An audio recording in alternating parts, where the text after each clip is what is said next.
Napunan pa ang mga buses sa Mandaue City nga magtanyag og libreng sakay. Kaganihan, nag-dry run sa rota ang maong mga sakinan. Ang report ni Nico Sereno.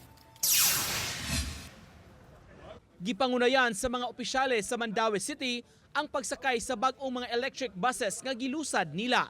Gihimo ang dry run uban sa mayor ug mga konsihal pagsusi sa rota nga agian. Kaganiha, gikan sa complex ug sa City Hall, misubay kini sa Dan ML Quezon, paingon sa may kasuntingan ug barangay Kabangkalan. Dunay duha ka inisyal nga mga electric vehicles nga magamit na ug may laing duha nga moabot pa. Ang syudad miabang sa maong upat ka mga e-vehicles, tag 6,000 kada adlaw kada sakyanan para makatanyag sa libreng sakay sa lain-laing rota. So nanatay upat ka EV for the city of Mandaue. Ang ruta ni katong giagian.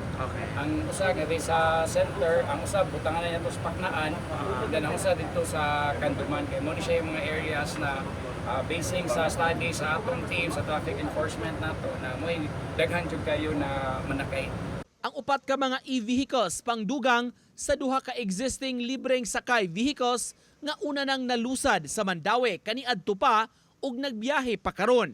Dugang lang kini sa mga libre sakay vehicles kay gitanyag na dinhi sa Mandaue City ni higayuna mga electric vehicles na ang ilang gigamit makatabang pa kuno sa kalikupan. Libre, walay pamiliti para sa mga Mandawihanon nga makasakay niini. Gipasabot sa syudad tabang kini sa mga sumasakay apan dili pang kompetensya sa mga di pasahiroan.